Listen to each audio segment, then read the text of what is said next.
And now we present Alibi for a Judge by Felicity Douglas and Henry Cecil with Basil Dawson, from the book by Henry Cecil and starring the late Andrew Cruikshank as Mr. Justice Carstairs.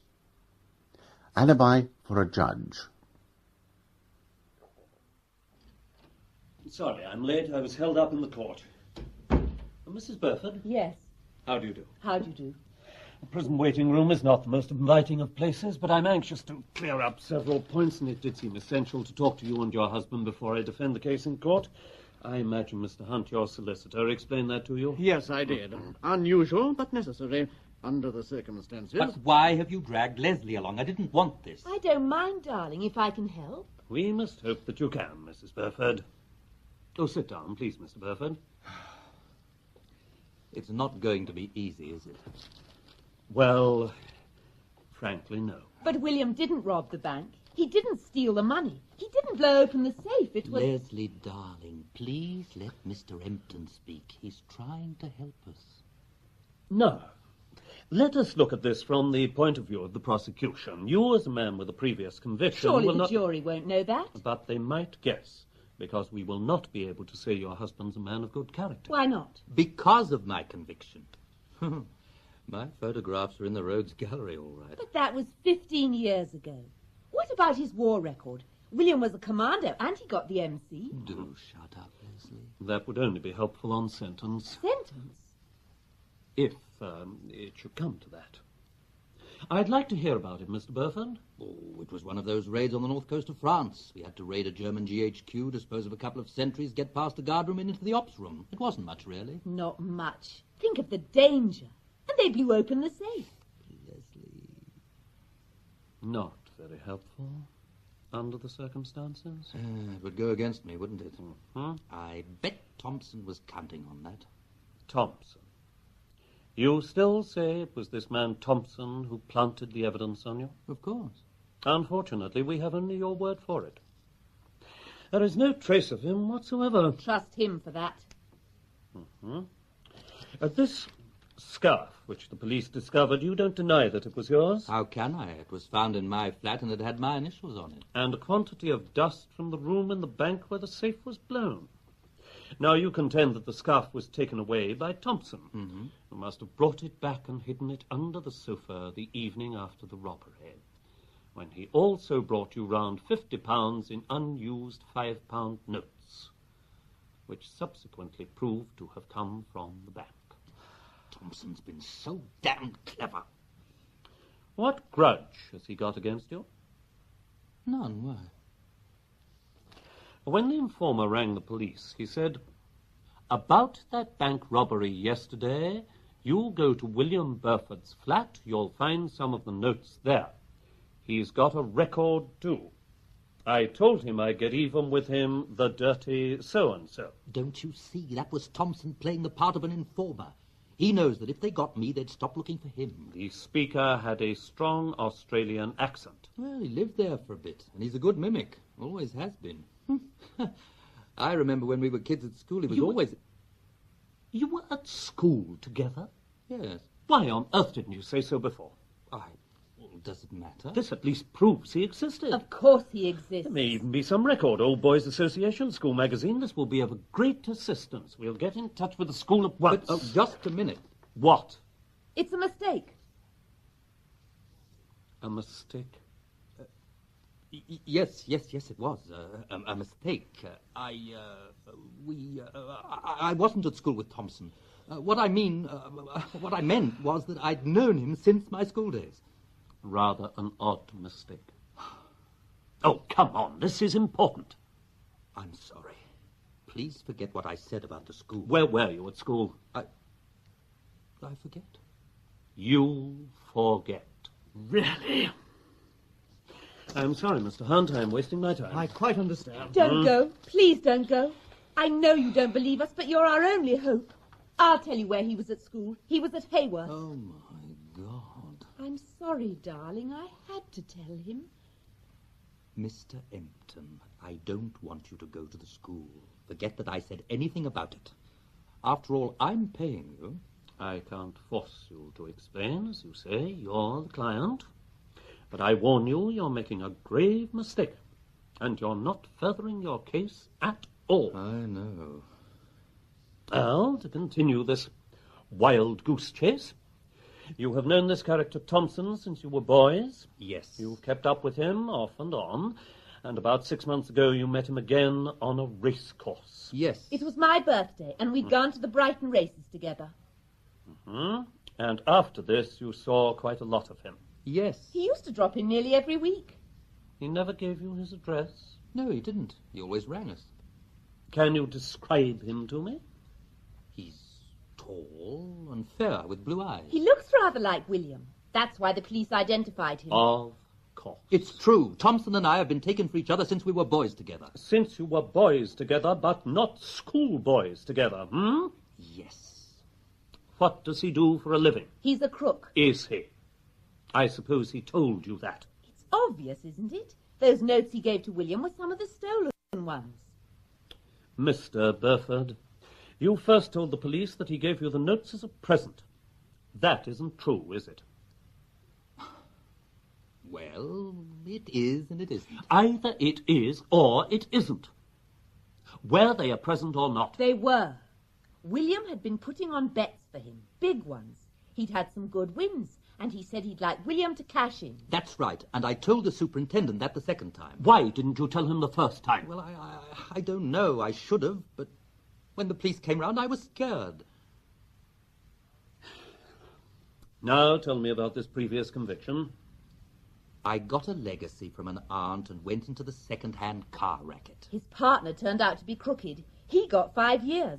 William only got 6 months. I was a sucker. My conviction was for receiving stolen goods. Oh, the same could have applied to the notes, couldn't it? Only if you knew they were stolen. Well, I'd read about the bank robbery, and he gave them to me the night after. When I saw the copper, I lost my head. And lied. In a way, yes. You also lied about your whereabouts on the night of the robbery. You told the police you went out for a walk alone to meet a man who didn't turn up. That was Thompson. But the second time they called, you said you'd made a mistake and you were in bed with your wife. I was. Why not go and look for him? For whom? Thompson, of course. Mrs. Burford, I am talking about your husband's alibi. And I'm talking about Thompson. Why not go and look for him? Where, for goodness sake? On a race course. What a practical suggestion. Or to revert to this alibi, if I may, are you sure you were in that night? Positive. If you're so positive, why did you lie the first time the police questioned you? I made a mistake the first time. I got muddled over the days. And you, Mrs. Burford, can you bear this out? I'll say whatever you want me to say. Mrs. Burford. Well, why not? William didn't do it. And all I want is to get him off. If saying he was in bed with me instead of out for a walk will do it, of course I'll say it. What wife wouldn't lie for her husband? You're prepared to commit perjury? Of course. I love William. But if you can think of a better story... Well, at least she's frank about it. Why? What have I said? Don't you understand? Tell me what to say. Anything you think will help. There will be no need for you to say anything. Why not? In view of what you have just said, I won't be able to call you. Not call me? As a witness, you mean? Well, who's going to give William an alibi if I don't? Don't you see, darling? They know you're lying. You told them so. They're only guessing that I am. That's it, isn't it? It doesn't make sense. Mrs. Burford, you must allow Mr. Empton to be the best judge of how to conduct the case. And what about Thompson? Aren't you going to do anything about him either? Certainly, if you will allow us to go to your husband's school and verify his existence. No. In that case, there is nothing more I can say. If you won't find him, I will. If you continue to interrupt me, I must ask you to leave. No need to ask. I'm going. This is a waste of my time and yours. I'll find him. Then they'll have to believe us. Goodbye, William, darling. It's going to be all right. Oh, lawyers!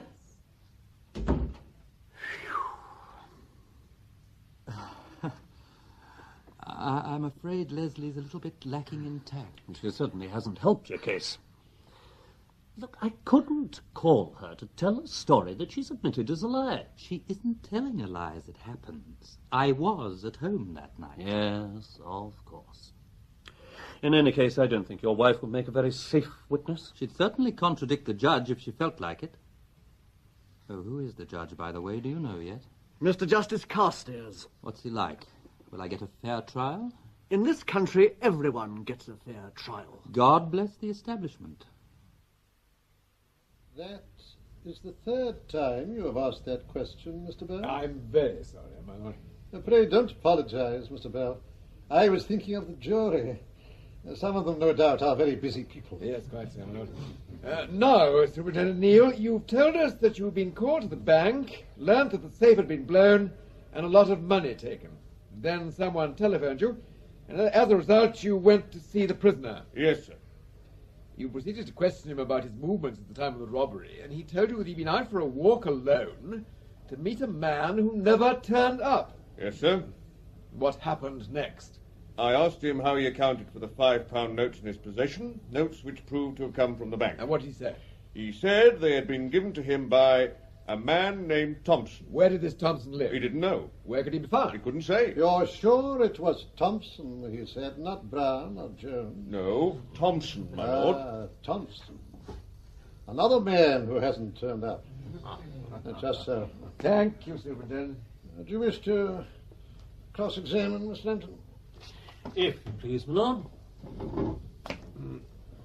Superintendent Neal, you've been a CID officer for many years. Yes, sir. And in the course of your experience, you have come across many types of suspects. Certainly, sir. And speaking generally, haven't you found that people are nervous of being questioned by the police? I have noticed it, sir. Some of them have guilty consciences, perhaps. Yes, my lord. But even those without guilty consciences are sometimes nervous. Why should they be? I've never understood this objection by innocent people to being questioned by the police. I shouldn't mind in the least being questioned by a police officer. I was referring to ordinary mortals, my lord. The natural tendency is to think, now what have I done? Speaking as a motorist, I know that's how I feel. Perhaps with good reason, Mr. Empton. Very kind of your lordship. Now, Superintendent, at the second interview with my client, you told him the notes and dust from his scarf had been identified as coming from the bank. Yes, sir. And he told you that Thompson had given him the notes for help which he'd given Thompson at the races. What sort of help? Oh, he didn't say, my lord. £50 for unspecifiable help from untraceable Thompson. What about the dust on his scarf? How did he account for that? He said Thompson must have put it there. How? With a pepper pot? Yes, go on, Mr. Empton. Thank you, my lord. Now, Superintendent, I understand you and your officers searched the bank premises carefully. Yes, sir. And you found nothing there to connect my client with the robbery. No, sir. Exactly. So, apart from his statements to you, all you have against my client is the dust and money which he explained. What about the identification of the accused by Police Constable Griffin, Mr. Empton, just after the robbery? That was not by the superintendent, my lord. Of course it wasn't, but he was present at the identification parade, were you not, Superintendent? Yes, my lord. The jury may think that of some materiality. Oh dear, oh dear, oh dear, oh Now, dear. Superintendent, I want to ask you about the accused's statements. When you first saw him and asked him where he was at the time of the robbery, he said he was out by himself. Yes, sir. But on the second occasion, he said he'd made a mistake about the day and that he was in bed with his wife. Yes, sir. And he added that his wife would confirm it. The wife was present at the time. Yes, my lord. Did she seem fond of the accused? Very, my lord. Quite so. Superintendent, I take it your wife is very fond of you. Does that mean she would lie for you? You need not answer that question, Superintendent. No re-examination, my lord. I'll call Police Constable Griffith. This is my last witness, my lord. And that is the case for the prosecution, my lord. I'll call the prisoner, my lord. Go into the witness box, please, Mr. Burford. Silence. Take the book in your right hand and repeat the words on the card. I swear by Almighty God that the evidence I shall give shall be the truth, the whole truth, and nothing but the truth. You are William Burford of 15B Marcus Road, Northwest 6, and you are an insurance salesman. Yes. Does your wife work? Part-time in a boutique in Knightsbridge. And you are happily married, I believe. Very. Are you and your wife both content to live on your present income? Yes. Now, Mr. Burford, as you know, well, as we all know, £80,000 in unused £5 notes were stolen from the City and Counties Bank between 11 and 11:30 on the night of the 23rd of May. Where were you at the time? In bed with my wife. How do you remember that? Because I've thought it over. Mm-hmm. I made a mistake about the date the first time. But when the superintendent called again, I told him I was in bed with Leslie. Where did you get the £5 notes? They were given to me by Thompson. Ah, this mysterious fellow Thompson. Can you describe him? He's about my height and looks a little like me, my lord. I see. So the policeman Griffin may have mistaken him for you. I suppose so. But does anyone else in the world, except you and Mr. Thompson, think you are both alike? Certainly, my lord. When we were boys, people used to comment on it. Any of them here today? No, my lord. No one except you. You're sure Mr. Thompson isn't there too? In the box with you? Certainly not, my lord. He's disappeared. Most unfortunate. Yes, Mr. Rampton. Hmm? Oh, I beg your pardon, my lord. I wasn't aware your lordship had finished your cross-examination. Mr. Rampton, behave yourself. What? Why did Thompson give you £50? I used to help him place bets at race meetings. Why couldn't he do it himself? Secrecy, my lord. There seems to be a good deal of secrecy about Mr. Thompson.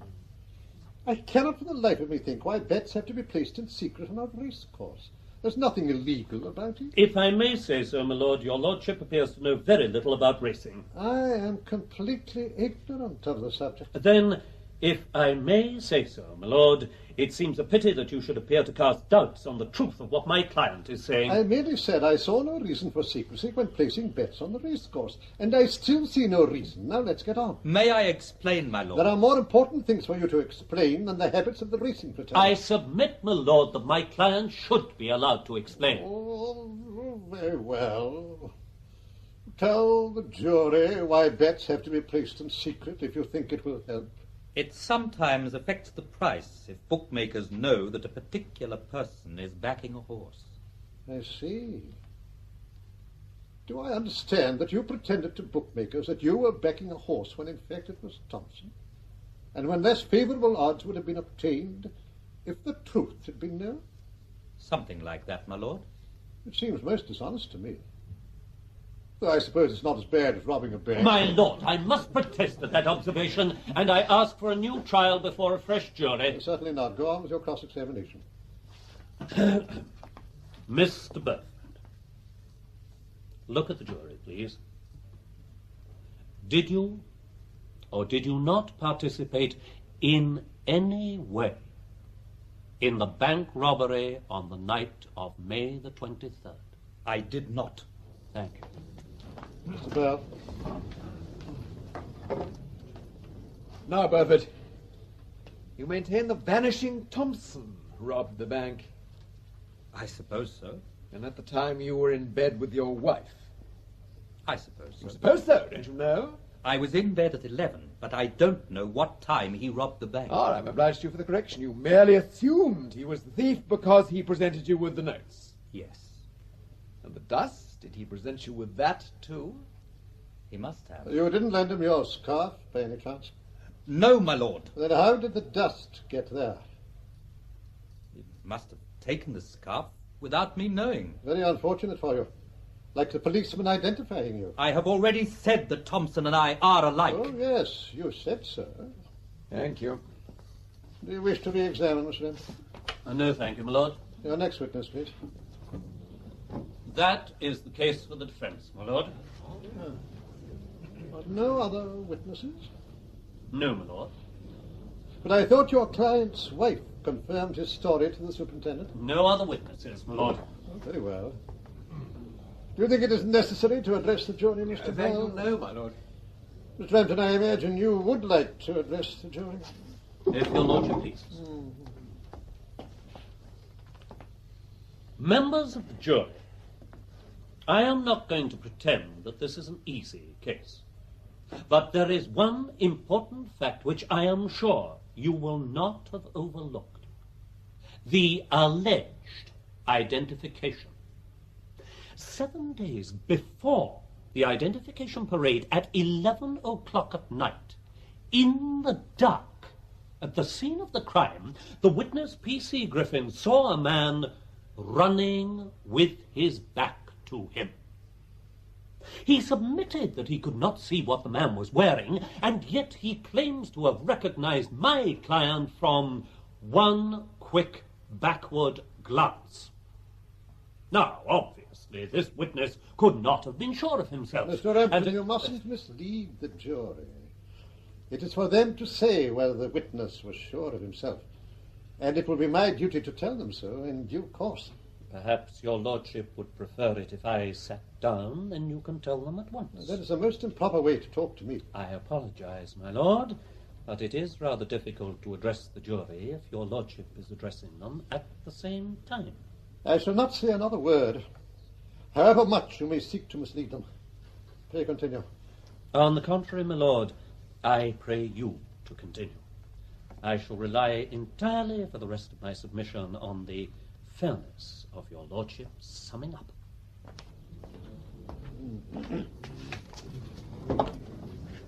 Members of the jury, before I deal with the law and the facts, there is one matter to which I must draw your attention. We are told that at the time of the robbery, Mr. Burford was in bed with his wife. But where is she? She is alleged to have confirmed the prisoner's story to the police, but she is not a witness. What you have to ask yourself, members of the jury, is, why not? Why not? But I want to be a witness. Silence! One moment. Is that your client's wife, Mr. Renton? Yes, my lord. Let the prisoner's wife be accommodated with a seat in the well of the court where she would have been had she given evidence. But I want to give evidence now. Did I understand her to say that she wishes to give evidence at this late stage? Is that what you said, Mrs. Burford? Yes, my lord. Do you wish to call her, Mr. Renton? May I take instruction on that, my lord? You may. There's nothing to talk about. I want to give evidence. Mrs. Burford, you must remain silent and leave matters in the hands of your husband's learned and able counsel. Well, Mr. Renton? I should like to call Mrs. Burford. Do you make a formal application for leave to call her? Yes, my lord. Your application is refused. That's not fair. Mrs. Burford, if you wish to remain in court, you must keep silent. But I want to speak for my husband. You should have been called at the proper time. I can't help it if I wasn't. I want to speak now, and you've no right to stop me. You must not address me like that. And I can assure you that I have every... It's not fair. It isn't justice. I want to tell the jury Mrs. that... Burford, for the last time, do you or do you not want to remain in court? Yes, I do, but Then be seated and be silent. But I only want to say that I Be saw... quiet, madam. If you utter one word more, I shall have no alternative but to commit you to prison for contempt of court. Sit down, Leslie. He means it. You can't do any more. Silence! Members of the jury, there is a story well known in the legal profession about a judge who, when he came to deal with a certain prisoner's defense, simply turned to the jury and gave a long, low whistle. But much as I am tempted to take the same course in this case, it would not be right for me to do so. Let me first of all say it is not for the accused to prove his innocence, but for the prosecution to prove his guilt. Counsel for the prosecution submits that it has been done. Mr. Empton contends that it has not. It is for you, and you alone, to say which of them is right.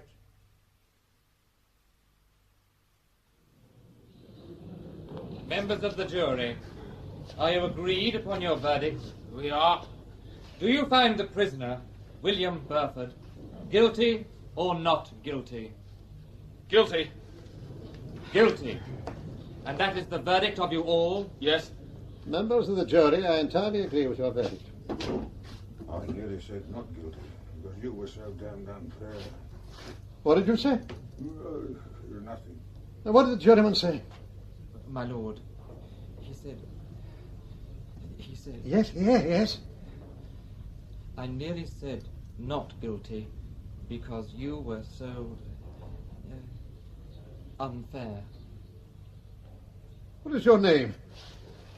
You, sir, I am speaking to you. Stand up. What is your name?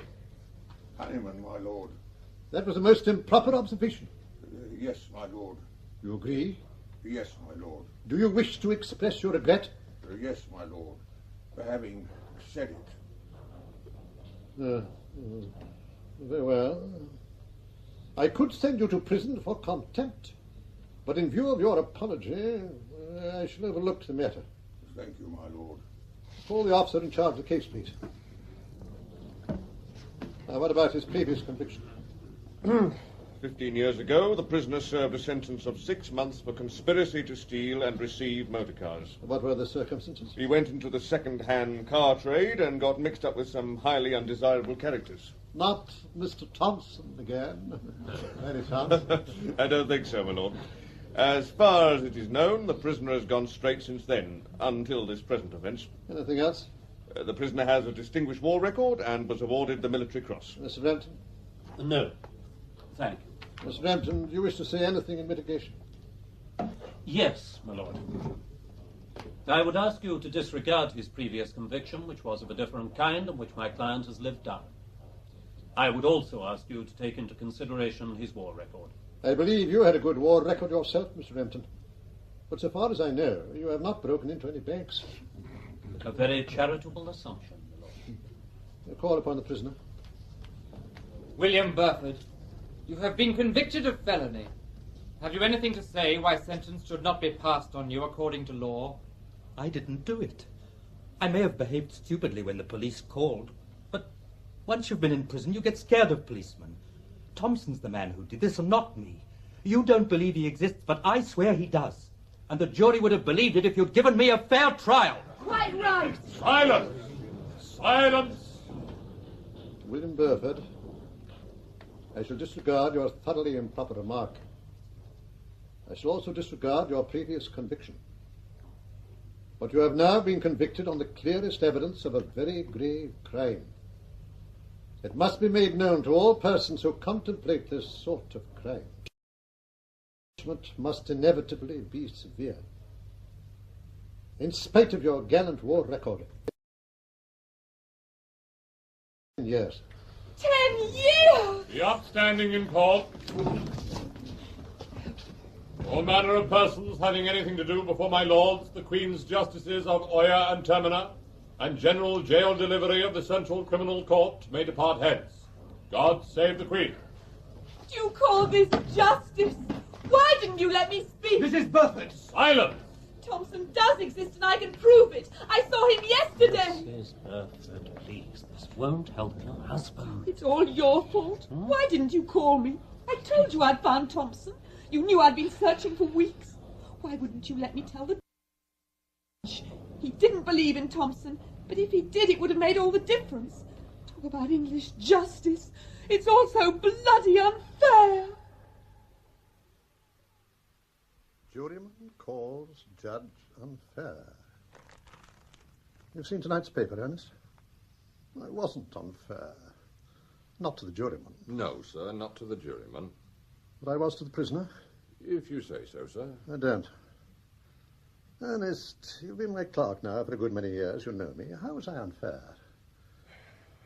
For one thing, you were dead wrong about the racing. It's quite normal for someone in the know to put bets through someone else. It's common practice. He was charged with robbing a bank, not a racing swindle. But it isn't a swindle. You made it look like one. A man might easily be paid £50 for helping to place large bets if they were successful. But that can't have made any difference to the verdict. No, sir. What was the wife calling out as I left the court? She said she'd spent weeks looking for the man Thompson, and yesterday she saw him. That's what I thought. She wanted you to know. Seemed to think it would have made a difference. It certainly would.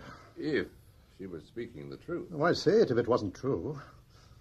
And I turned down Mr. Empton's application to call her. But I couldn't do anything else, could I? Not that stage. No judge would have allowed it. Why on earth didn't he call her at the proper time? I expect he had good reason. If he knew she was a liar, for example. Possibly. But if the jury had heard her story about Thompson, they might have acquitted. If they believed that Thompson existed at all. I never gave them a chance to believe in him. Which means the wretched Burford's got 10 years for something he very possibly didn't do. I shouldn't worry, sir. It was a fair verdict. But not a fair trial. As fair as most of yours. Oh, I'm very sorry, sir. Is that what everyone says? Most people, I'm afraid. All right, of course. Why do you do it, sir? Can't help it.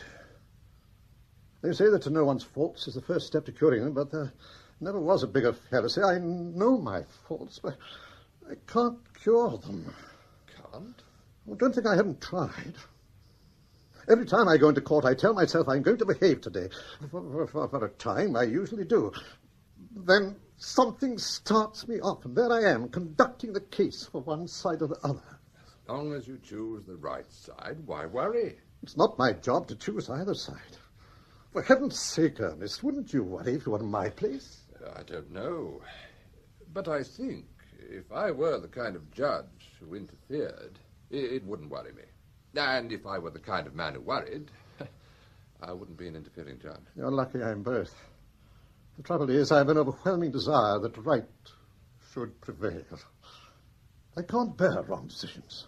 Have you ever tried a case where a jury's given a wrong decision? I don't think so.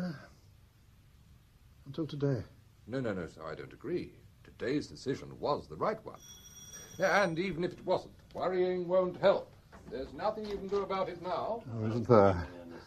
You wait and see. Mr. Empton, sir. Thank you, Ernest. Tommy, good. Sherry? Yes, please. I think you owe me a round dozen after your behaviour in court. Is Bell coming over? No, he sent his apologies. He has a conference. And he has no objection to our discussing the case, if that's what you want. It is. You're sheriff. Oh, thank you. I want to talk about your appeal. You think the sentence might be reduced? To hell with sentence. Get the conviction quashed. Burford's not appealing against conviction. Not if he takes my advice. You absolutely astound me. You're astounding me a bit. After the way you let me walk into the application to call Mrs. Burford and then turn me down flat. Yes, I'm sorry about that. Not that I expected the application to be allowed. It was just the way you did it. I've said I'm sorry. Now listen, Tommy. Of course he's going to appeal. On what grounds? The fact that the trial was conducted unfairly from start to finish. Well, I'm damned. Unfairly from start to finish. But I couldn't possibly put that in my appeal. Why not? It wasn't any different from any other trial I've had before you. Never mind the other trials. I'm only concerned with this one. You can rely on my interventions, for one thing. But you were entitled to intervene. Then I made a rather unfortunate remark, and you asked for a new trial before a fresh jury, and I refused it. So would any other judge. Tommy, I am trying to help you. Do you mean that if I put all that into a notice of appeal, your note to the court would support it? I mean exactly that. I'm serious, you know. Now, another point. It was right to refuse your leave to call the wife. but not without exercising my discretion. You did exercise your discretion. I didn't. I rejected your application out of hand. I didn't even let you argue about it. What on earth could I have said at that stage? It doesn't matter what you could have said. The point is, I didn't let you. Then Ernest tells me I was wrong about the racing. God heavens, that's entirely irrelevant. You're making me work very hard. What at? The fact that all these little things, when added up, amount to an unfair trial. Yes, but will the Court of Criminal Appeal agree? There's nothing like enough for them. Don't think so? No. What? Well, then, what about the way I kept looking at the jury? How on earth could I put that in an appeal? Why not? For one thing, it's not in the shorthand notes of the trial. That's true. Let me think. Yes, I've got it. Take this down. No. You've gone far enough.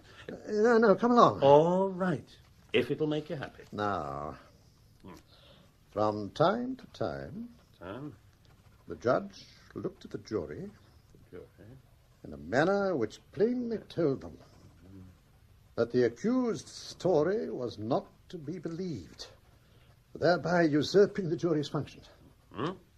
And at the end, I could quote what that juryman said. What the juryman said has nothing to do with it. It's I who am saying it. And I'm going to put it all in my note to the court. You are not. Because I'm not going to appeal. Don't you want your client to get off? Naturally, but I'm not going to make a fool of myself in the Court of Criminal Appeal by telling them that I don't like the expression on your face. And there isn't a hope of bringing it off. The only result would be that the wretched Burford served an extra 3 months waiting for the appeal to be heard. Don't look so worried, Gerald. Even if you were a bit unfair. The verdict would have been the same whoever sat on the bench. Not necessarily. In view of what the wife called out about Thompson as I was leaving... I shouldn't take anything she said too seriously. That's why I didn't call her. I'd found her unreliable. But why say that about Thompson when it was too late? Well, if that's all you're worrying about, forget it. I've no intention of forgetting it. And if you won't appeal, there's only one thing I can do. There's nothing you can do. You know, Gerald, you're not thinking straight. You need a holiday. Thank God the vacation starts next week. Cynthia and I are going to Greece. Why not come with us? You've been overdoing things since Molly died. You're seeing this case out of proportion. I see nothing out of proportion. I'm perfectly sane. Or as sane as I ever am. Are any of us judges sane when you come to think of it? We sit up there pontificating and making rude remarks and sending people to prison. And how often do any of us look at ourselves and say, aren't you overdoing it a bit? Well, I have looked at myself and I don't like what I see. If you won't appeal, then you won't. So, there's only one thing for it. I shall go to the Home Secretary. Home Secretary? But you can't do that. Why not? He'll want to know why there was no appeal, for one thing. I'll tell him. Even so, If I Gerald. tell him the trial was unfair, what more could he want? You know, it's all very well for you to eat your words, but there's no need to make such a hearty meal of them. Next time, be a bit more unfair. Then you might give the poor Home Secretary a sporting chance. No good, Tommy. I'm determined to have the case reinvestigated. Even if it means finding out what the wife was getting at. And how do you propose to do that? By asking her, of course. Good morning, Mr. Burford. Morning, Mr. Hunt. Good of you to come. We are only too pleased to meet here, Sir Gerald. I think perhaps Mrs. Burford doesn't agree. I don't. I can't see any point in it. I hope you will in a minute. Please sit down. Mr. Hunt, do you mind if I ask Mrs. Burford some questions? On what subject, Sir Gerald? There is only one subject we're all interested in, as far as I know. Yes, of course. Mrs. Burford, when you told me after the trial that you had seen Thompson, were you telling the truth? What difference does it make? Nobody believes me. Please answer the question. The judge is trying to help you. The way he helped William? I think I should tell you that in the absence of an appeal by your husband, I went to see the Home Secretary. Sir Gerald! What can the Home Secretary do? If he was satisfied there had been a miscarriage of justice, he could order your husband to be released. And he's going to do that? No. Then why tell me about it? I told you, Mr. Hunt, he only wanted to torture me. On the contrary, I've been trying to help you. Unfortunately, the Home Secretary didn't consider the trial unsatisfactory enough. That wasn't your fault. Mrs. Burford, please. There is a good deal of truth in what Mrs. Burford says. What did you say? The Home Secretary refuses to do anything without fresh evidence. What's the good of fresh evidence if nobody believes it? The jury might have believed it if they'd heard it. Are you trying to say you've changed your mind about William? I am trying to find out whether you were telling the truth about Thompson. If you could prove that Thompson does exist, that would, in my opinion, be enough to make the Home Secretary act. What do you want me to do? Answer some questions. And then? And then I shall try to decide whether you are telling the truth or not. All right. Where did you see Thompson? Kempton Park races. Are you in the habit of going to race meetings without your husband? No. Where did you go last week? To look for Thompson. No one else would. To look for one man among thousands? I knew exactly where he'd be. Where? By the tote paying out window in Tattersall's. Why? Whose side are you really on? If you can convince me that you saw Thompson, I shall tell the Home Secretary immediately. Why did you look for Thompson near the tote? Because he goes there to buy winning tickets. Presumably everybody wants to do that. No, I mean when the race is over. He buys uncashed winning tickets for more than they're worth and then sells them to shady businessmen. What on earth for? So that they can account for money paid into their bank accounts without having to pay tax on it. You see, they send up all the tickets and the tote people send them back a cheque. You don't pay tax on winning bets, do you? A swindle, in fact. Only swindling the tax man. Everyone does that, don't they? No, perhaps not everyone. Mrs. Burford, how do you know about this? Because William helped him once or twice.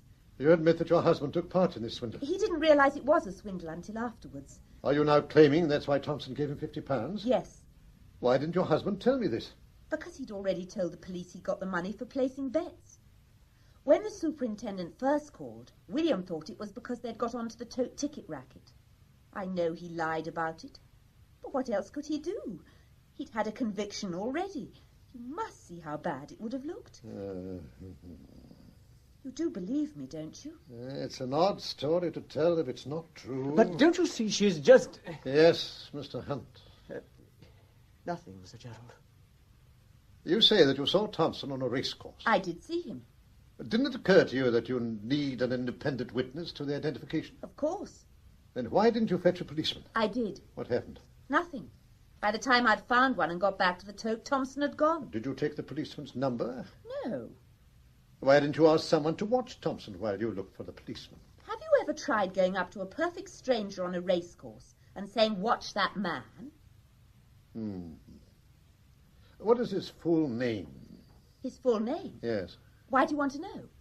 Because the police will need it. Police? They'll have to find the man. The Home Secretary will want proof of his existence apart from your word. But if I gave you a full description... Mrs. Burford, you may not know it, but a great deal of police information is derived from informers. I certainly do know it.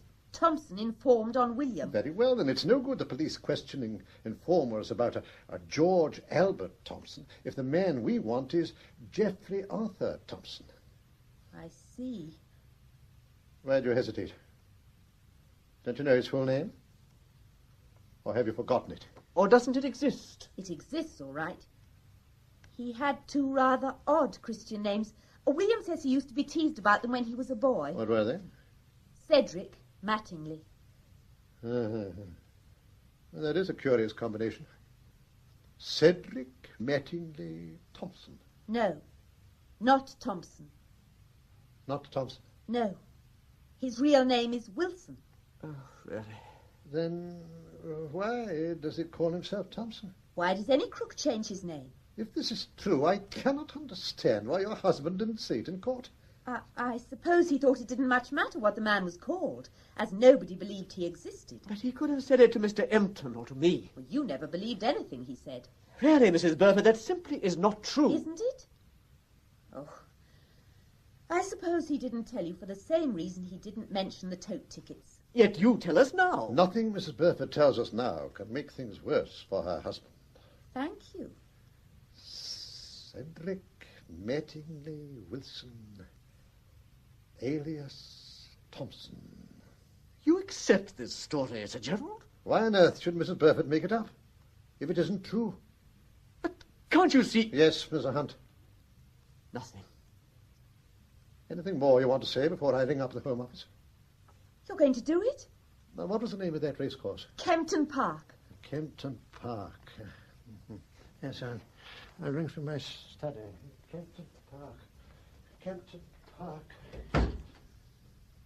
Mr. Hunt, don't you want the judge to help me? If you're telling the truth. I know what you think, but everything I've said this morning was true. Including that business about the names? Why should I make up a story like that? That's what the judge said. What you hoped he'd say. You took a long time to answer a simple question.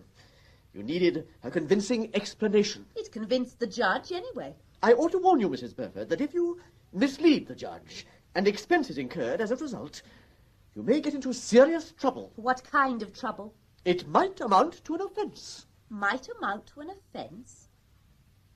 What do I have to do to stop it being an offence? Go on, tell me. Surely you don't want me to break the law. As a matter of fact, subject to anything Sir Gerald might say, it's not at all an easy point, but I would be rather inclined to say that if a person tells lies to the police or someone like that, and in consequence public expense is incurred, then if that happens, and if it's done deliberately or maliciously or recklessly, I'm not quite sure about that, then, subject to anything Sir Gerald might say, in almost any of those cases, it might amount to an offence. Thank you. That's perfectly clear. What does the Home Office think the police are for? They can't spare the men to go hunting for a man whose existence is, to say the least, doubtful. It's very good of you to have tried, Sir Gerald. We won't take up any more of your valuable time. Does that mean you can't help any more? I don't see what more I can do. I suppose I can go on looking for him myself. If I do see him again, what should I do? You'd need a witness to the identification. And even if you found a policeman in time, it might not be easy for you to persuade him. Supposing Mr. Hunt came with me? That would be very expensive, and I'm not quite sure what I could actually do. You must hire a private detective. I can't. The defence took all our savings. But, Sir Gerald, apart from the expense, would it serve any useful purpose? A private detective could only witness the identification of a man who Mrs. Burford said was Thompson. True enough. If only the judge could come with me. Mrs. Burford. Me? Why not? Any policeman would do what a judge told him. But, my dear Mrs. Burford, I couldn't possibly... Why not? Who ever heard of a judge going racing with the wife of a man he'd just sent to prison? Can't judges ever do anything unexpected? The whole idea is out of the question. Mr. Hunt, are you married? Married? Well, yes, I am. Supposing the judge had sent you to prison for cooking one of your client's books. That is a most improper suggestion. And supposing you were really innocent, and the only way to prove it was for the judge to go racing with your wife, would you still object? In that particular hypothetical case, I really could not say, but I suppose... You see? Oh, I wish I understood lawyers. You seem to think that justice can only be done by dressing up in 18th century wigs in a courtroom. Here's a perfectly simple way of righting a wrong, and you won't even consider it, just because it's never been done before. Dr. Johnson expressed it rather neatly. The antiquity of abuse is no justification for its continuance. Mr. Hunt, I would like to take your client to Brighton races tomorrow. Have you any objection? But I warn you, Mrs. Burford, I know nothing whatever about racing. He held his wrong, you know.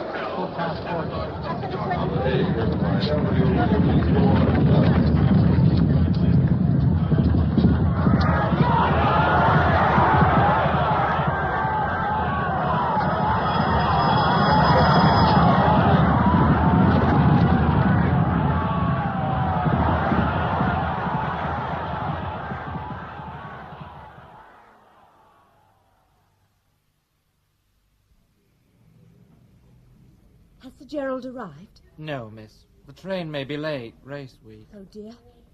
Wish we could have found a better room for him. If you want a better room in Doncaster, first week in September, you must book ahead. I suppose so. Oh, you won't forget to bring the whiskey when he arrives. I don't never forget now. No, I'm sure you don't. Then why ask? What about that drink for my wife? I can't do everything at once. Darling, did you hear what she said? Well, you know who she is. Yes, I do. And she's certainly most attractive. So you think so, too? There's been quite a lot of talk about them. Sir Gerald Carstairs is an absolute charmer. At a cocktail party, maybe, but when you're on your feet before him in court, no. I do hope there isn't going to be a nasty scandal. Do you?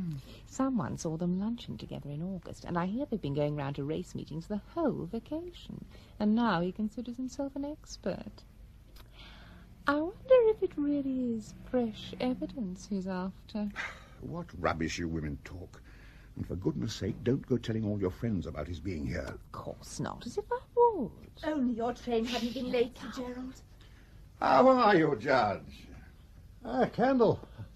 How are you? Well, I didn't know you patronised this sort of entertainment, Judge. Oh, do you know my wife? How do you do? How do you do? May I introduce Mrs. It's nice to see you again. How do you do? Were you racing today? No, I'm vacation judge, but I am racing tomorrow. Oh, I've been told to back Persian Prime for the big race. What do you think, Judge? Can he win? Well, I suppose any horse can win if all the others faint or fall down. That is the one horse which can't. You can't win the St. Ledger with sprinting blood on the sire's side. I'd no idea you were such an expert. Oh, it's a comparatively new interest. What are you backing? I don't bet, but Zoroaster will win. You back it. He knows what he's talking about. Thank you, I will. Zoroaster, it's pretty short odds. Better a short-priced winner than a long-priced loser. And if all you judges take to the turf, the bookmakers will be driven out of business. Good night, Judge. Good night. Good night, Sir Gerald. Good night. Good night, Mrs. Burford. She knew my name. Most unfortunate. Who are they? George Campbell and his wife. He's a barrister, a member of my own inn, as a matter of fact. I'm sorry. I wonder what they'll make of it. Don't worry. Come and sit down. You look tired. I am rather. These vacation courts can be exhausting. I've been dealing with a very tiresome, voluble woman. As bad as I would have been? I doubt if that would be possible. Were you fair?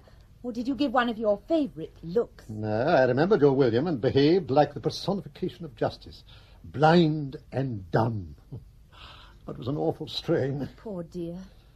It was nice of you to have got me a room. Oh, not at all. But I had a bit of bother. The town's packed. Fortunately, I got friendly with the receptionist. It's a beastly little room, but at least it's got a private bathroom. It's only for one night. It's a nuisance. Thompson has gone up to his room. Yes. He was in the bar downstairs until an hour ago. Only your train hadn't been so late. We'll get up early and confront him before breakfast. We'll do nothing of the sort. We'll see him now. Now? Why not? If he's gone to bed? He can get up again. Leslie, are you sure this is the man? Of course I am. I never let him out of my sight from the moment I first saw him. How did you manage to send the telegram? I tipped the barman. Isn't it exciting? I'm beginning to believe it is. Excuse me, sir. Yes? Inspector Martin's still waiting. Inspector? Are you ready to see him? Of course. Why didn't you tell me he was here? I did. Oh, well, was it someone else I told? Please ask him to come up. I've been rushed off my feet all night. When did you get hold of the police? My clerk rang them from London. It's awfully late to do anything tonight. Why don't we ask the inspector to come back in the morning? Inspector Martin, Sorry to have kept you waiting, Inspector. That's all right, sir. Good of you to come along. My clerk explained to you what it's all about. I understood it was a matter of identification to do with Burford, the bank robber. This is Mrs. Burford, the bank robber's wife. Evening, madam. Mrs. Burford says that the man Thompson is staying at this hotel. I see. What exactly do you wish me to do, sir? I'd like you to be present when she identifies him. What's his room number? 7. Would you ring for the porter? He's probably asleep by now. The porter? No, Thompson. Oh, if he is, he can get up. Please ring the bell, Leslie. I think it would be better to wait till the morning. And sit up all night in case he should disappear again. I don't mind sitting up. If Mr. Thompson is in room 7, we are going to see him now. Please ring, Leslie. What if he refuses to see us, sir? Why should he, if he's innocent? I can think of some perfectly respectable people who'd be very angry if they're woken up in the middle of the night. We'll meet that situation when it arises. Now, Inspector, once you have witnessed the identification, I would like you to question the man. Is there any evidence against him, sir? We shall see that when you question him. I'm sorry, sir. I don't like it. Why not? If he's innocent, he'll come to no harm. If he was a party to the robbery, you are perfectly entitled to question him. But he's not bound to answer. Inspector, you don't appear to be particularly anxious to help. I don't know, sir. It could be very embarrassing. Here's a strange man in room 7. We have only Mrs. Burford's word for it that he's the so-called Thompson. I believe Mrs. Burford's telling the truth. You rang for me, sir. Tell Mr. Thompson in room 7 I wish to speak to him. Warren. Mr. Charles Warren is in room 7, sir. Mrs. Burford, it may interest you to know that the occupant of room 7 is a Mr. Charles Warren. I know. Not Wilson, not Thompson, but Warren. He probably uses all sorts of names. After the trial, he'd never call himself Thompson again. True enough. Porter, will you ask the gentleman in room 7 to join us? Say, I know it's an unusual request. Perhaps you'd better mention my name. I'd better go along too, sir. No need. What do you mean, no need? What I say. What do you say? There's nobody in room 7. Gentleman checked out at 9 o'clock. He can't have. He has, you know. I'd just come on. First job I did tonight. Called him a taxi and took out his bag. I see. What did he look like? Well... He was tall and fair, with blue eyes, wasn't he? He might have been. But then again, he mightn't. Can't expect me to remember things like that. Rushed off my feet all night. You're sure you can remember this man leaving? I shouldn't have said I could if I couldn't, should I? Thank you, Inspector. I'm afraid I've troubled you for nothing. I'm very sorry. No, that's all right, sir. It's been a pleasure. Good night. What time is the next train to London? 11:40. You've missed it. There's another at 2:45. Gets in at 5:30. You can't sit up in a train all night. I could, but I don't propose to. 8:23 in the morning's favourite. That'll do very well. I should like to be called at 7. Good night. Room 16, 7 o'clock call. You won't be wanting tea. Goodbye, Mrs. Burford. We shan't be meeting again. Please don't go. There's nothing more to be said. I presume you had an object in dragging me up here overnight. But I am not interested in hearing it. I tell you, Thompson was here. If only your train hadn't been so late. Mrs. Burford. During the last 6 weeks, you have, on 3 separate occasions, claimed to have seen Thompson.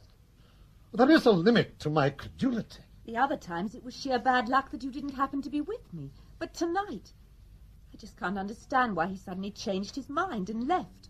I swear he didn't see me. That statement, at least, I am prepared to believe. But he was here. I was watching. I even saw him leave. What? I saw him leave, and there was nothing I could do to stop him. Why didn't you tell me this as soon as I arrived? I couldn't. I was afraid you wouldn't give me a chance to explain.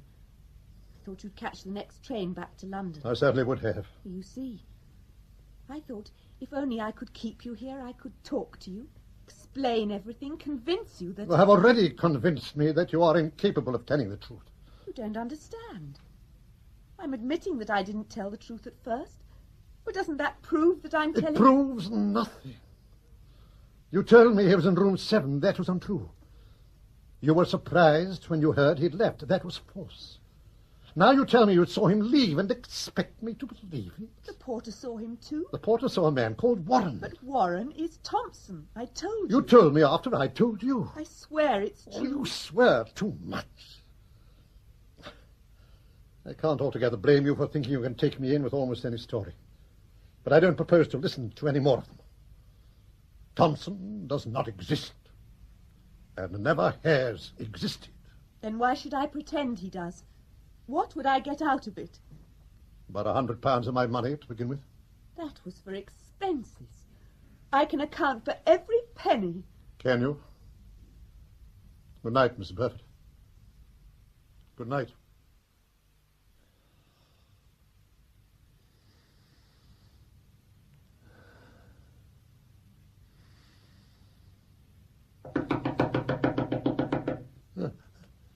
Who is that? Mrs. Burford, what do you mean by coming to my room like this in the middle of the night? I found out why he left. Go away at once. You said we wouldn't be seeing each other again. I meant it. Then you've got to listen to me now. I told you I don't want to hear any more of your lies. You must. They aren't lies. I've got a witness. You know that blonde receptionist? I certainly do not. I told you about her. Her name is Rita. I've just been talking to her. That's quite untrue. I made a telephone call earlier and the manager answered. There is no receptionist on duty. Rita lives in. I went up to her room. She's a snooty little thing. I had to give her £5 before she agreed to talk, but it was worth it. Why should you want her to talk? Because I remembered she'd been friendly with Thompson. At least he'd been trying to get friendly with her, and I thought she might have some idea why he left in such a hurry. He didn't leave because he was never here. He left because he found out you were coming. What? He was hanging about reception, and he heard the manager tell the housekeeper to make sure Sir Gerald Carstairs' room was properly aired. When he realised you were coming tonight, he asked for his bill and went straight up to Pat. Why on earth should he? I wouldn't have known him. I've never seen him before in my life. How do you know? He might have been up before you under some other name. And you couldn't have helped noticing how like William he is. Mrs. Burford, you are not only the most habitual liar I have ever met, you are also the most persistent. Now go back to your room or I shall ring the bell and have you turned out. All right. If you don't believe me, we'll call Rita. She'll tell you. Oh, put it down. You can't leave from my room at this time of night. Hello? Yes, I got my city number, thank you. Good night. All right. I'll get her to come along and talk to you. You'll do nothing of the kind. One of you is more than enough. Now go back to your room and stay there. Will you talk to Rita in the morning? What is the point? All she can tell me is that a man left the hotel. But you can't give up now. Please, dear, kind Sir Gerald. If you give up now, there's no hope for William. I can't manage alone. There, you mustn't take on so. You will go on helping, won't you? You're our only hope. Come along now, Leslie. You must try to pull yourself together. Sit up. I beg you. Sit up. Please. Please. Oh. All right. If this girl confirms your story, and if you do find Thompson again, ring me up at once and I'll telephone the police and try to persuade them to help. That's the best I can do. Bless you. You're an angel. But only if you go away now at once.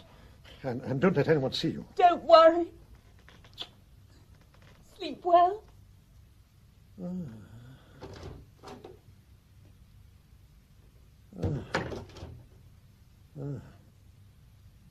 Goodness gracious.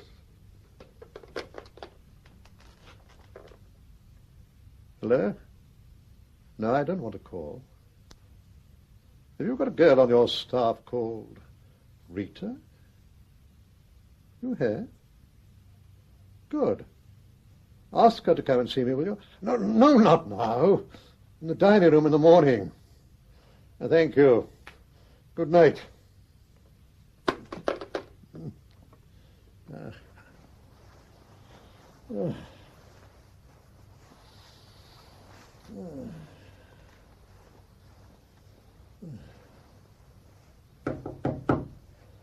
I told you to go away.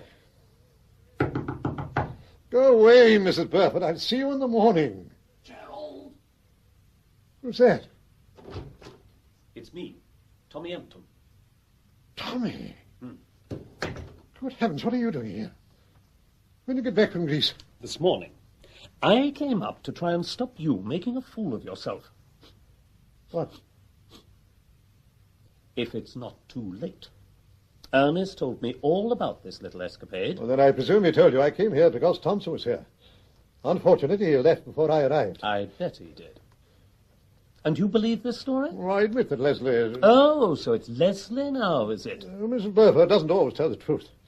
About this time, she has a witness, the receptionist. I wonder how much you paid her. £5. Oh, you mean she might have bribed the girl to support her story? Of course it's possible, but I don't think it's likely. Why not? Because none of her lies make sense unless Thompson really does exist. You mean Wilson? What do you know about Wilson? Ernest told me that, too. Does the name matter? It certainly does. On the way up here, I called at Hayworth. Hayworth? Burford's old school. Not far off the A1. What about it? Burford once claimed that he and Thompson were at school together. You didn't mention it at the trial. Well, I couldn't. Burford wouldn't have it. Extraordinary. That's what I thought. Well, obviously, if Thompson or Wilson exists, his name will be in the school record. So, just to satisfy myself, I called in. And did you find anything? Yes. William Burford and Cedric Mattingly Wilson were in the same house. So he does exist. Wait a minute. I saw his name in the school records, all right. What did I tell you? But I you? also saw it on the Roll of Honor. Killed in action in 1944. Oh, no. Oh, yes. Oh, dear. But, Gerald, you can't prosecute a woman for blackmailing you before she's actually done so. Not blackmail. Obtaining money by false pretenses. By pretending to search for a man she knew to be dead. Have you thought of the publicity? I have. It'll be most unpleasant, but I can see no alternative. Well, I can. Let well alone. You were acting for the best possible motives. Why should you suffer for it? After all, she hasn't got away with much. The defence of, it was only a little one, has never appealed to me. And she should be prosecuted in the public interest. Gerald, is that the only reason you're doing this? No, damn it isn't. I really put myself out for that girl. At first I was only concerned with having been unfair at the trial, but gradually I grew to believe in her. I grew fond of her, too. Although not in the way you think. And sorry for her. And all the time she was laughing up her sleeve at me, lying and deceiving me. Next time she may get someone into real trouble. Publicity or not, she's not safe at large. All the same, I should let sleeping bitches lie. But I wouldn't. That'll be the superintendent. The director of public prosecution wants to have the whole story in detail before starting proceedings. The whole story? I've told him everything that I consider relevant. Superintendent Neal, sir. Good afternoon, sir. Good afternoon, Superintendent. You remember Superintendent Neal, Tommy? Yes, of course. How are you, Superintendent? I've got an appointment at Chambers. I'll come back when I've finished. No need if you're busy. Every need, in my opinion. Now, Gerald, don't commit yourself until I've had another chat with you. I take it you will be briefing me. Huh? Good day, Superintendent. Sir? Oh, do sit down, Superintendent. Thank you, sir. Has the director briefed you? His office got in touch, sir, and put me in the picture. If you could just fill in the details. Of course. Now, you first sent for Mrs. Burford, when was it, sir? About a week after the trial. It must have been early August. And after that? We went to several race meetings together. About how many? 3 or 4? More like 6 or 7. And you always went alone with her? Yes. So, you went to about half a dozen race meetings alone with the young woman? Yes. If you can ever be alone at a race meeting. How did you go, sir? By train or by car? Sometimes by one, sometimes the other. And you always lunched together, sir? Naturally. But you've never been to this young woman's flat, have you, sir? If you'll pardon my asking. Don't apologize, Superintendent. It's a perfectly natural question. The answer is no. I've dropped her there, of course, but I've never been inside. And she has never been here? Alone, that is? No. No. Oh, yes, once. We had driven up from Newmarket, and she wanted to arrange to meet a friend. She came in to ring up. To ring up. And then she went to wash. To wash. Surely there's nothing odd in a girl going to wash. Oh, no, sir, quite natural, as you might say, but if you were alone in the flat, we may be dealing with an unscrupulous woman, and... Look, do have a lozenge. Well, what for, sir? For your throat. There's nothing wrong with my throat, sir. A telegram for you, sir? Excuse me, Superintendent. Of course, sir.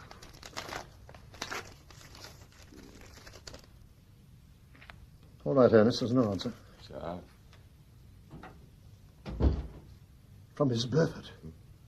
She's coming here at 4 o'clock. Oh, well, there are still 1 or 2 points I'd like to clear up, so if you let me know when it's convenient... You can't go now, Superintendent. She'll be here in 10 minutes.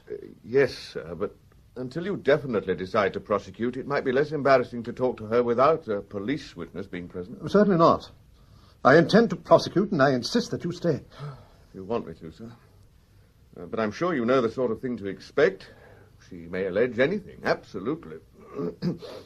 Anything. Such as? You forgive me, sir. We're both men of the world, and she may suggest, she may imply that... That we've slept together. If that's what you mean, for heaven's sake, say so. Of course, I know it wouldn't be true, but it's just word against word, and often difficult to refute. And people do sleep together. I'm perfectly well aware of that. Mind you, in your case, no one will believe it. I mean, fortunately, you've never stayed under the same roof. I'm afraid we have. You have? When was that, sir? Last night, the Golden Hind at Doncaster. She sent a telegram to say Thompson was staying there. Yes, I heard about that, but you didn't stay all night. You drove back with Mr. Empton. I don't expect your room was anywhere near Mrs. Burford's. I have no idea where hers was. Anyway, she was never in your room, and you were never in hers. As a matter of fact... Yes, sir? She did come to my room. Last night? Yes. Oh. You hadn't asked Mrs. Burford to... No, of course not. She came in after I'd gone to bed. Gone to bed, sir? So you weren't both fully dressed? On the contrary, we were both fully undressed. You mean... I mean that I was in my pyjamas and she was in a dressing gown. I see, sir. Forgive me, but did anything take place between you? Of course it did. If a woman came to your bedroom, you wouldn't just lie doing nothing, would you? Something would happen, wouldn't it? Even if it was only that you told her to get out, as I did. You told her to get out, and she went? No, I told her to get out, and she stayed. So you rang the bell and had her turned out? I threatened to, but she seemed upset. Upset? She threw herself on my chest. Your chest, sir? You heard what I said, didn't you? If only she wasn't so good-looking. This is most unfortunate. These women are the very devil. What are you getting at? I was only wondering if, in the circumstances, you wanted to prosecute. I've talked to the director, and we've decided it's the proper course. And you've told him all you've told me? Not quite all. I didn't mention the episode in the bedroom. I don't like it. It looks so premeditated, getting you to go up there on a false pretext. You think her purpose was blackmail? Well, that, or revenge. In either case, it could be very unpleasant. Strange to think she's a criminal type. She's got such a sweet face. And in many ways, she's such a nice creature, such a kind, thoughtful... You won't go, Superintendent. Not on your life, sir. Mrs. Burford is here, sir. I know. Send her in earnest. It's not going to be easy, sir. If Mrs. Burford runs true to type, she will employ one of two methods. And if it's the hellcat no-holds-barred business, it may be embarrassing. And the alternative? The poor, helpless little girl didn't mean any harm game. I needn't tell you which is the most dangerous, sir. No, you needn't. This way, please. Mrs. Burford, sir? Would you be a darling and ask Ernest to pay my taxi? I've run out of change. Ernest? Yes, sir. What on earth happened? Did you go by car last night? You left without even talking to Rita. Oh. You remember Superintendent Neal? I most certainly do. What is it? William's all right, isn't he? He hasn't tried to escape or anything silly? No. Thank heaven. I've some wonderful news for you. When I found out you'd gone this morning, I had a new idea. A new idea about Wilson? Yes. I thought, as he'd been so friendly with Rita... Who is Rita? A receptionist at the Golden Hind. I see. And Thompson or Wilson was friendly with her? Yes. So I thought she might know where he was planning to go next. And she did. I'm afraid it cost another £5. No doubt. But it'll be the last one. He's going to Sandown tomorrow. So if the superintendent comes with me to the tote paying out window, he'll be in the bag. What is it? Yesterday, Mr. Empton drove up to fetch me at Doncaster. Oh, I see. That's why... On the way, he visited your husband's old school. He saw the roll of honour. He's not really dead, you know. This is too much. Mrs. Burford, I think I should now warn you that you needn't say anything unless you wish to do so, but that anything you say may be given in evidence if you are charged with an offence. What offence? Obtaining money by false pretences from Sir Gerald Carstairs. What false pretences? By falsely pretending that Wilson was alive when in fact you knew him to be dead. I wasn't pretending. He is alive. Really, Mrs. Burford? Mr. Fenton saw his name on the school roll of honour. Are you suggesting you are speaking of a different man of the same name? No, that's the one. Perhaps it would interest you to know that I have already applied to the War Office for formal confirmation of his death. I see. Well, they'll confirm it, all right. Is it not a fact that you have often told Sir Gerald you've seen this man, and that he's given you money on the strength of it? We all know he's dead. Now, why keep up the pretense? It's not a pretense. Can you explain why he's officially dead? As it happens, I can. But what's the point? You won't believe me. What is the reason? When Wilson turned up again, about 2 years ago, William was amazed, because he'd seen his name on the school roll of honour. He said so. Wilson laughed. Cedric Mattingly Wilson is dead all right, he said. My name's Thompson now. And he told us how he'd found a dead soldier and changed identity discs. He was up to his eyes in debt and in trouble with some girl. It seemed too good to miss. Then he got taken prisoner, and at the end of the war he started life again as Thompson. So you see. That's a very old story. And it's not as easy to bring off as you make it sound. It is, in fact, almost impossible to get away with. There are no authentic cases on record. If someone got away with it, the case wouldn't be on record, would it? Why didn't your husband tell this story at his trial? How could he? His only defence was Thompson.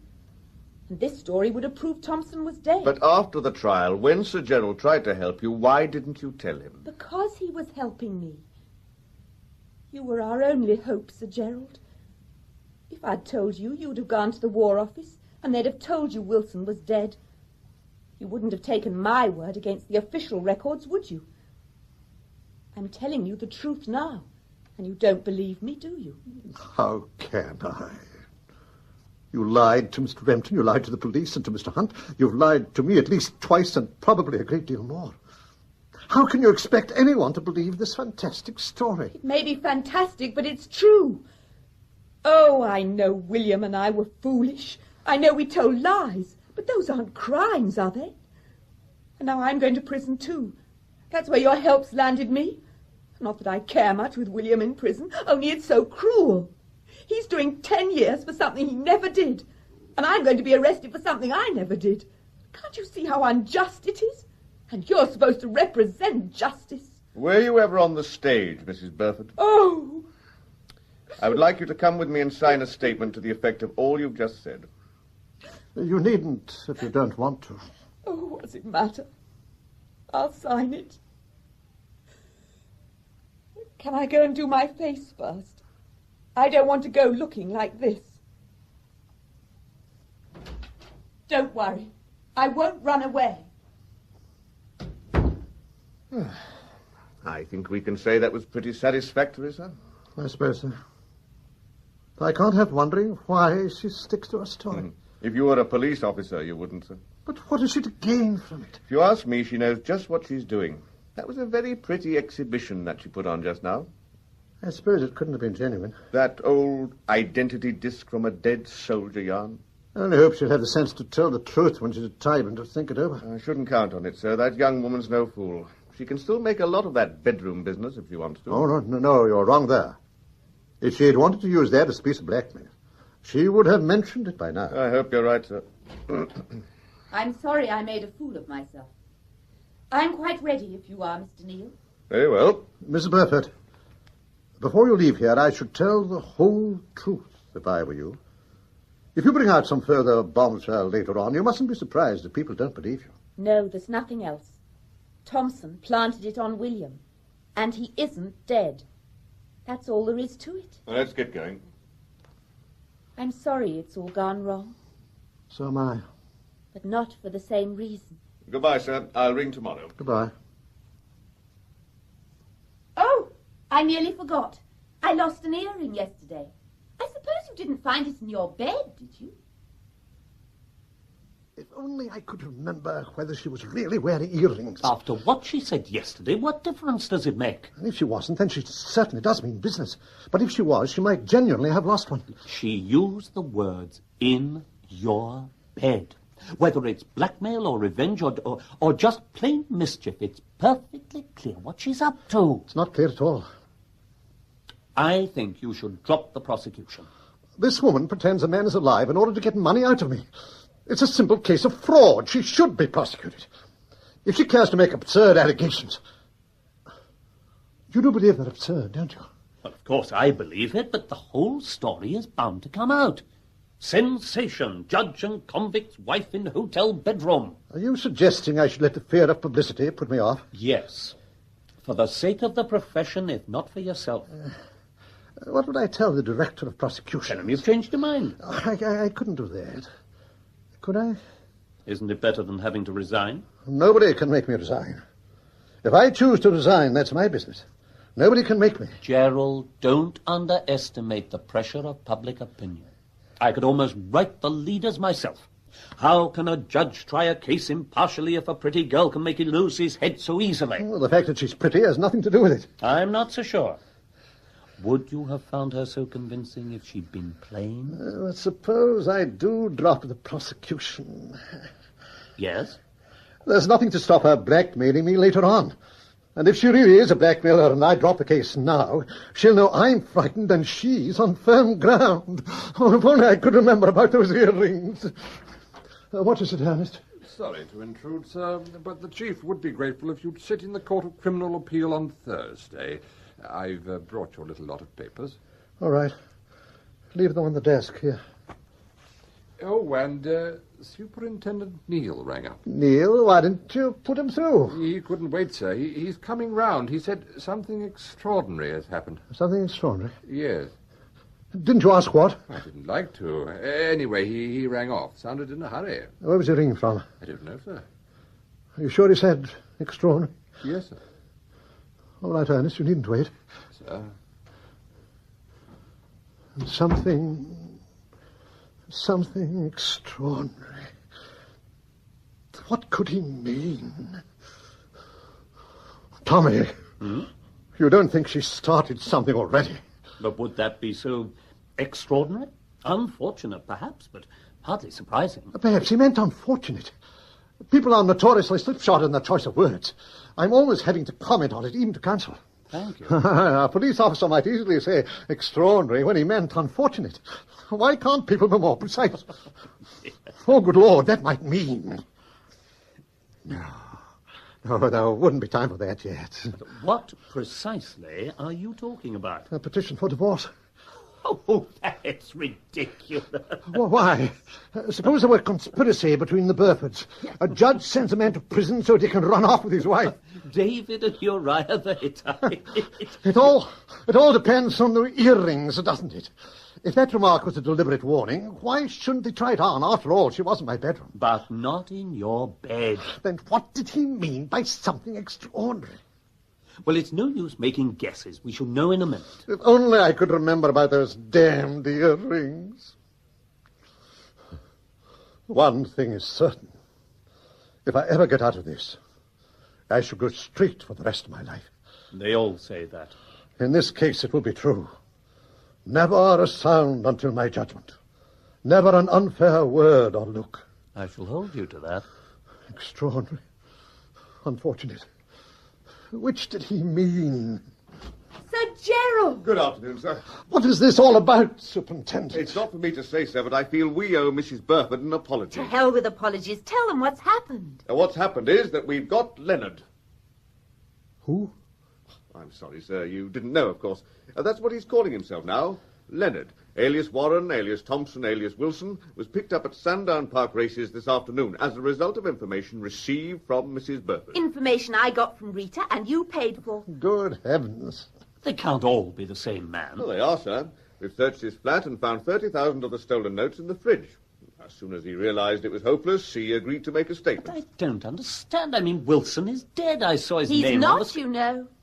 But you yourself said the War Office would confirm his death. I know, sir. She thought they would, but they didn't. Far from it. He was discharged from the army with an indifferent character in 1946. When did you learn this? From the War Office this morning. So I rang up Mrs. Burford and asked her to accompany me. And there I was being whisked off to Sandown in a Z-car. Imagine it. My dear Leslie, I am so glad. What about the school roll of honour? Oh, that.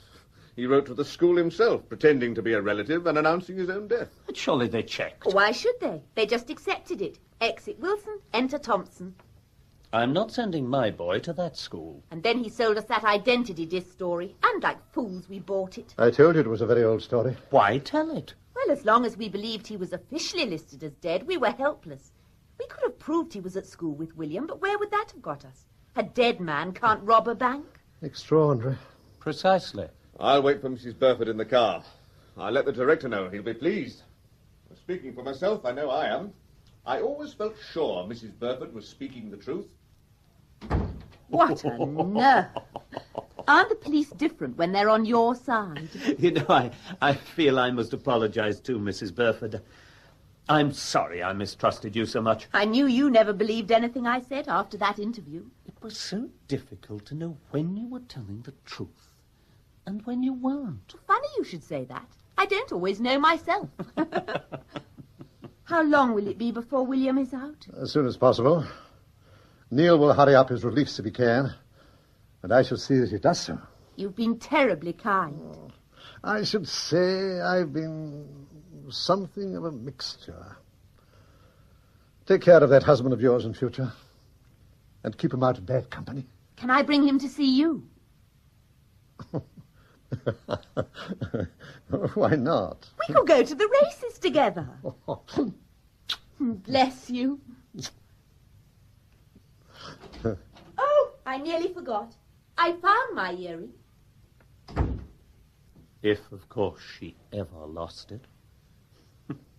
I don't suppose we shall ever know. Don't go, Tommy. Have you got your papers for the Court of Appeal on Thursday? You've got homework to do. It shouldn't take long. There are only about a dozen of them. I can't think why they bother to appeal. They're all guilty. Gerald? Oh. Oh, my God. Go away, Tommy.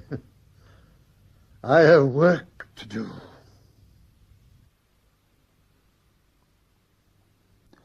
Alibi for a Judge starred the late Andrew Cruikshank as Mr. Justice Carstairs. Leslie Burford was played by Amanda Grinling, and the QC, Thomas Empton, by Aubrey Woods. William Burford was played by Trader Faulkner, and the solicitor, Mr. Hunt, by Jonathan Scott. Mr. Bell, the prosecution counsel, Peter Howell. Superintendent Neal, Michael Shannon. Ernest Mott, Clifford Norgate. Mr. Campbell, Hector Ross. Mrs. Campbell, Carol Boyd. Joe, Michael Burlington. And Inspector Martin, Anthony Smee. Alibi for a Judge was written by Felicity Douglas and Henry Cecil with Basil Dawson, and was based on the book by Henry Cecil. It was adapted to radio and directed by John Tiedemann.